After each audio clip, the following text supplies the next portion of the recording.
for Faith Book, the Book of Faith, the Word of God, the Bible. Today is the 26th of November, 2024. Advanced maligayang araw ng pasasalamat sa mga taga-Amerika in 2 days. At ilang tulog na lang, Disyembre na, palamig na ang simoy ng hangin sa Pilipinas. Habang dito sa kinaroroonan ko, down under, ay malamig pa rin. Pero summer dito tuwing Pasko. Kakaiba, di ba? Kaya batiin ko na kayong lahat ng maligayang Pasko, saan man kayo sa mundo. Marami tayong mahuhugot na gabay sa mga pagpipili o pagpapasya bilang isang Kristiyano mula sa Deuteronomio 32, 15 hanggang 17. Dinisenyo tayo ng Diyos ayon sa kanyang layunin. Mahal ka ng Diyos. Mayroon siyang tanging layunin na kakaiba at marangal para sa iyo. Ipinangako niya na gagabayan ka niya patungo sa layunin niya sa buhay mo. Ang layunin niya para sa iyo ay higit na malawak kaysa mga pagkakamali mo. Marami akong nagawang pagkakamali sa buhay, pero ang Panginoon ay hindi kailanman nagsawa at huminto sa paggabay sa akin. Usong-uso ngayon ang paggamit ng GPS or Global Positioning System sa mga paglalakbay, lalo na sa land transports. Kung nagkamali tayo ng liko, bigla na lang siyang magre-reroute. Pero hindi siya magsasawa ng kare-reroute hanggang makarating tayo sa ating destinasyon o hantungan. Pwede mo itong dagmahin o kaya i-off, lalo na kung nakaranas ka na ng kapalpakan nito na nangyayari paminsan-minsan at nagdududa ka kung bakit pinare-reroute ka. Pero kung susundin mo ito, kadalasan, magiging kaaya-aya at mapayapa ang biyahe mo. Sa takdang panahon, maririnig mo siyang magsasabi, "You have reached your destination." Nakarating ka na sa iyong paroroonan. Hindi ito perpektong paghahambing. Kasi hindi makina o isang app ang Diyos, kundi isang persona na sumasa atin sa ating paglalakbay. Nais ng Diyos na makipagtalastasan sa atin at gusto niya tayong gabayan. Kaso, kadalasan, nalilibang tayo sa mga nangyayari sa kapaligiran. Nakatanghod tayo at naaaliw sa mga atraksyon at sa lamangka sa daan at amusement centers, lalo na sa social media. Hindi nagsasawa ang Diyos sa pagre-route sa atin hanggang sa matutunan nating makinig sa kanyang gabay at tanggihan ang sarili nating pananaw, kagustuhan at luho. Ang unang gabay na makikita natin dito sa talatang ito ay kilalanin ang sarili. Sino ang tinutukoy na Jeshurun sa verse 15? Apat na beses na nabanggit ang pangalang Jeshurun sa Biblia na palaging tumutukoy kay Israel o kay Jacob. Ang pangalang Jeshurun ay nangangahulugang ang matuwid. Nagpapaalala ito na si Israel ay tinawag upang maging matuwid. Ito ay katawagan na puno ng pagmamahal, nagpapahiwatig ng matalik na ugnayan o relasyon na nais ng Diyos sa kanyang mga anak. Aba, magandang pangalan din ito para sa baby. ang Jeshurun. Pero nakalulungkot ang paglayo ni Jeshurun sa Diyos na lumalang sa kanya at ang paghamak nito sa bato ng kanyang kaligtasan. Kaya nabigkas ng Diyos na aking ikukubli ang aking mukha sa kanila. Aking titingnan kung ano ang kanilang magiging wakas, sapagkat sila'y isang napakasamang lahi, mga anak na walang katapatan. Nakaka-relate ka ba kay Jeshurun? Sino ka? Ikaw ba ay tinawag ng Diyos para maging matuwid? Nadama mo ba na punong-puno ng pagmamahal sa iyo ang Diyos? Dahil mayroon kang matalik na ugnayan sa Kanya. Nagkaroon ka na ba ng sandali na parang nakakubli sa iyo ang Kanyang mukha? Parang napakalayo niya. Parang wala siya. Ano kaya ang dahilan? Ang pangalawa pong gabay ay kilalanin ang Diyos. Number 2, kilalanin ang Diyos. Seloso ang Diyos. Sa verse 16, sabi, siya'y kinilos nila na madibugho sa ibang mga Diyos. Sa pamamagitan ng mga karumaldumal, kanilang ibinunsod siya sa pagkagalit. Ang pagselos ng Diyos ay hindi katulad ng pagselos ng tao na ang pinaghuhugutan ay insecurity. Nagsiselos ang tao pag nakita niyang mas maganda o mas pogi ang iba. Mas mataas ang score sa test ng iba.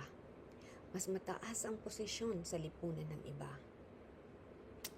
Sino o ano ang pinakasentro ng lahat na iyan? Di ba ang sarili? Magandang paalala sa atin na ang sentro ng PRIDE or pride ay letter I. Ako. Nasusuklam ang Diyos sa matataas ang pride. Sa Isaiah 2 verses 12 to 17, ito ang sinabi, sapagkat may araw ang Panginoon ng mga hukbo, laban sa lahat ng palalo at mapagmataas, laban sa lahat ng itinaas at ito'y ibababa. 13. Laban sa lahat ng sedro ng Lebanon na matayog at mataas, at laban sa lahat ng ensina ng Basan, laban sa lahat ng matataas na bundok, at laban sa lahat ng mga burol na matayog, laban sa bawat matayog na tore, at laban sa bawat matibay na pader, laban sa lahat ng mga sasakyang dagat ng Tarsis, at laban sa lahat ng magagandang barko. Verse 17, ang kahambugan ng tao ay hahamakin. Ang pagmamataas ng mga tao ay ibababa. At ang Panginoon lamang ang itataas sa araw na iyon. On God's part, katwiran at katarungan ang pinaghuhugutan ng Diyos ng kanyang panibugho. Itinuring na asawang lalaki ang Diyos ni Jeshurun, at para maghanap ng ibang estrangherong mga Diyos, estrangherong mangingibig, magbubunsod na ito ng panibugho na magpapasabog ng galit ng Diyos. Kahit sa mag-asawa, ang selos ay makatuwiran kung ang layunin nito ay ang ma-preserve ang pagsasama at ang pamilya. Personally, iyan lamang ang katanggap-tanggap na layunin ng panibagbugo.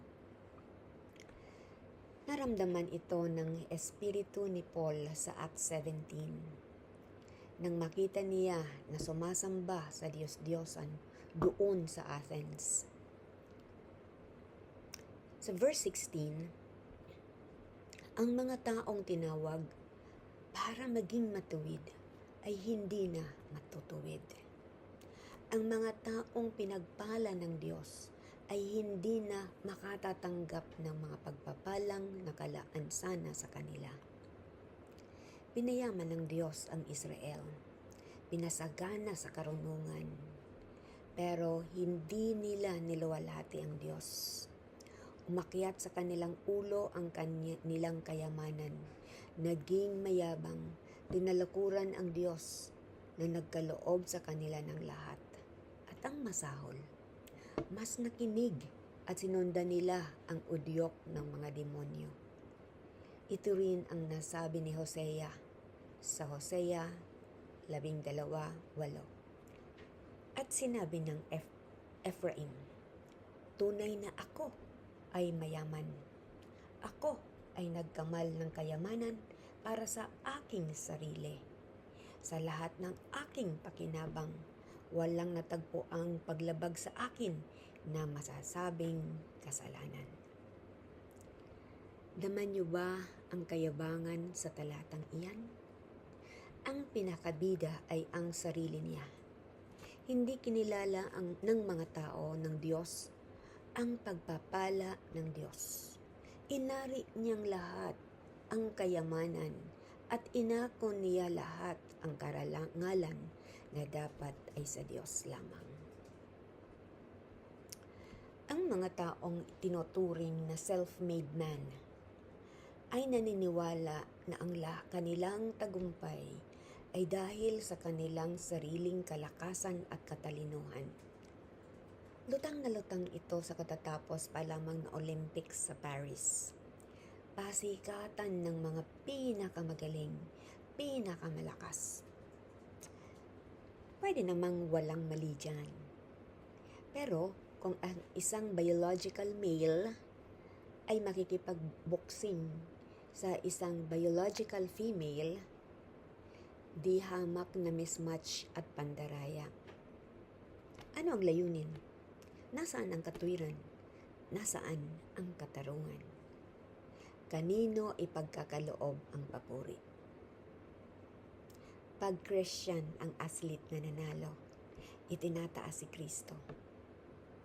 Pagkilala ito na lahat ng mga pinagkukunan o resources natin, ang kapaligiran kung saan tayo naninirahan at nagkamalay at tumanda. Kahit na ang ating kalusugan, ang ating IQ, EQ, SQ, lahat ng abilidad ay nagbuhat sa Diyos. Sabi nga ni Santiago sa kanyang sulat sa chapter 1 verse 17. Ang bawat mabuting kaloob at ang bawat sakdal na kaloob ay pawang buhat sa itaas, na nanggagaling sa Ama ng mga ilaw, na sa Kanya ay walang pagkakaiba o anino man ng pagbabago. Maging maingat at mapagpakumbaba tayo tungkol sa ating mga tagumpay. Imbis na sarilinin natin ang kredito o papuri, ibigay natin sa Diyos ang papuri na karapat-dapat sa Kanya lamang. Katulad ba kita na nakagawian ng sabihan ang praise the Lord? Hindi sapat na sabihan ang purihin ang Diyos. Kung nakatatanggap ng papuri mula sa kapwa, siguraduhin natin ito ay dalisay at totoong hugot sa puso. Ang mga salita ay maaring di totoo, peke, o kaya hungkag o paimbabaw lamang, very shallow. Ang Diyos ay tumitingin sa puso at hindi sa panlabas na anyo. Kailangan nating laliman, suriin ang ating puso at mga layunin. kailangang totoo. Tayong naniniwala na ang ating mga tagumpay ay grasya ng Diyos sa buhay natin. Kung ito ang paniwala natin, magkakaroon ito ng likas na epekto sa ating pagtugon sa tagumpay at sa mga komplementaryong natatanggap natin mula sa kapwa. Number 1, kilalanin ang iyong sarili. Pangalawa, kilalanin ang Diyos. Pangatlo, kilalanin ang kalaban ng Diyos.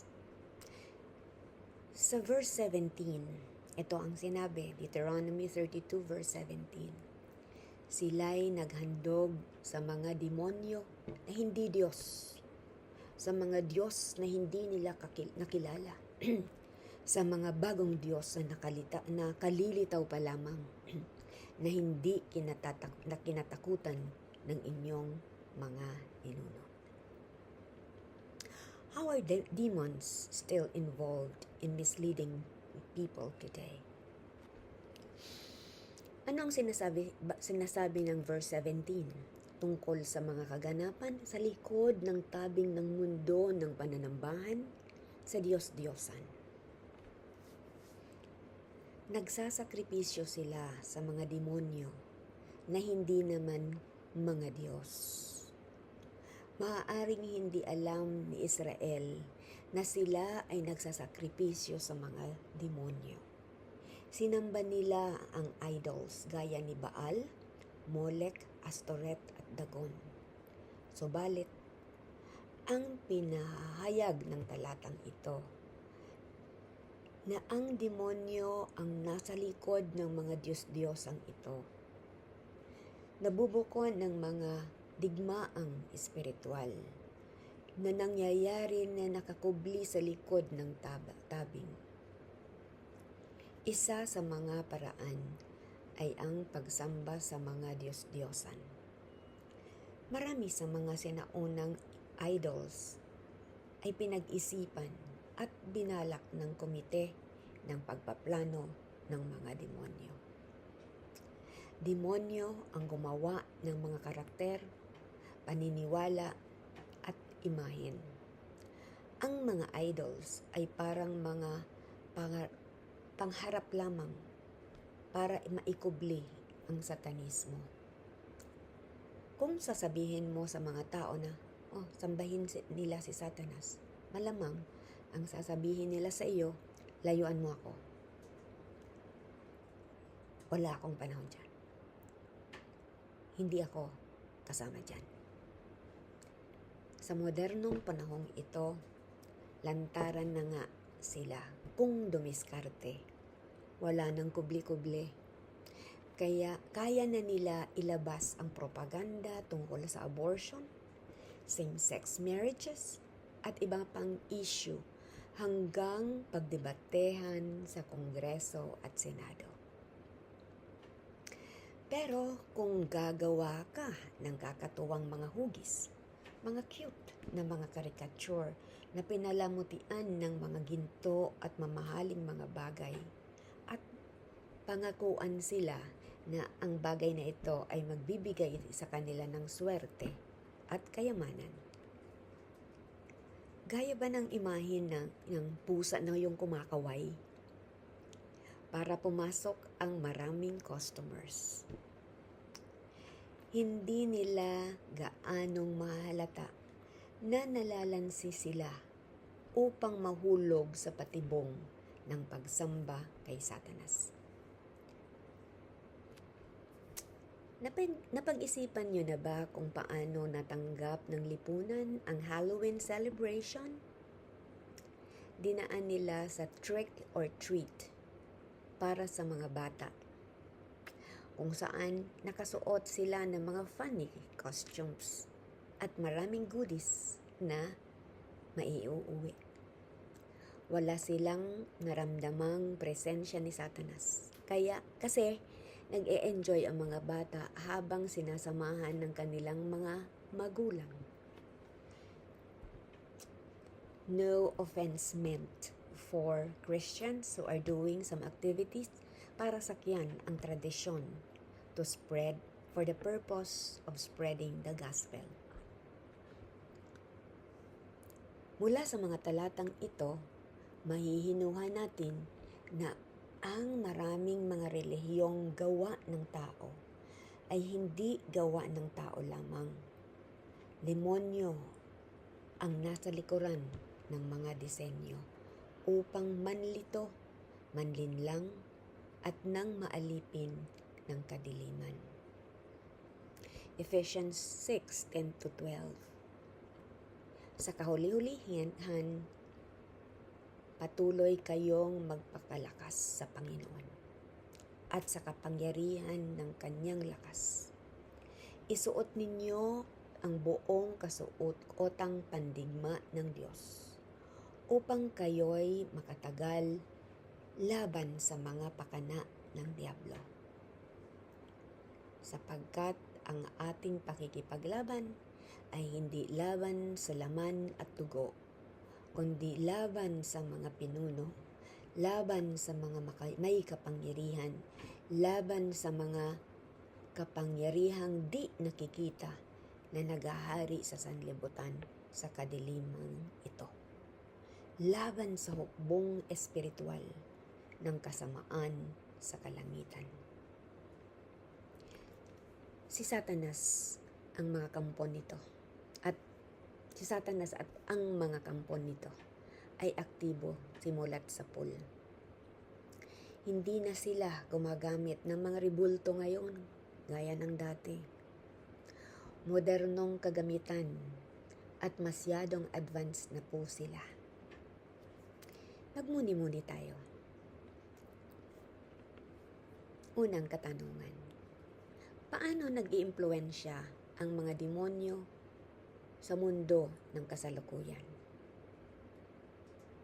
Huwag kaligtaan kung gaano kaaktibo ang Diablo sa social media, sa politika, sa edukasyon, sa mga amusements, at sa iba't ibang larangan sa lipunan. Pag-isipan niyo po. Pangalawa, katanungan.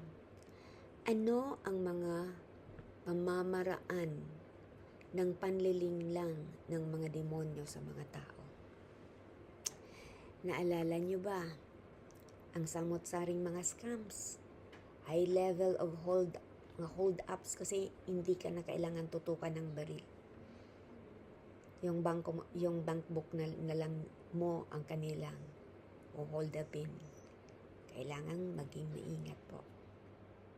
Droga, trolls. Yun po ang modernong pagsisinungaling para makapanira ng reputasyon. Naging biktima ka ba ng ilan sa mga ito? Pangatlo po, paano natin mapoprotektahan ang ating mga sarili laban sa mga propaganda?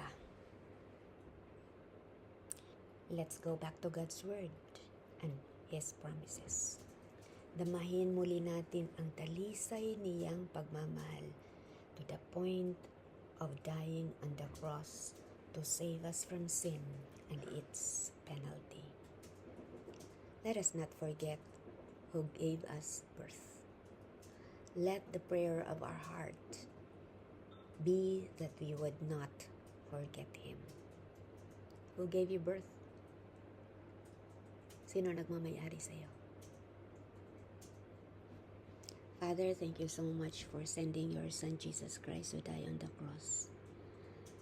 Para hugutin kami, Lord God, sa mga ganitong sitwasyon na pinaghaharian ng kadiliman. Salamat sa tagumpay ng cross at ang pagkabuhay na muli ni Kristo upang kami na iyong mga anak na magkaroon din naman ng katagumpayan sa mga pakana ng Diablo sa buong mundo. Tulungan mo kami na ingatan ang aming relasyon sa inyo. Huwag namin kayong pagseselosin sa pamamagitan ng pagsamba sa mga Diyos-Diyosan o anumang mga bagay sa mundo na iniisip naming magbibigay sa amin ng kayamanan at katanyagan. Itaas lamang namin si Kristo dahil siya lamang sa huling mga araw ang itataas. Dapat siya lamang ang nakikita na nakataas. Help us, Lord, in Jesus' name. Amen.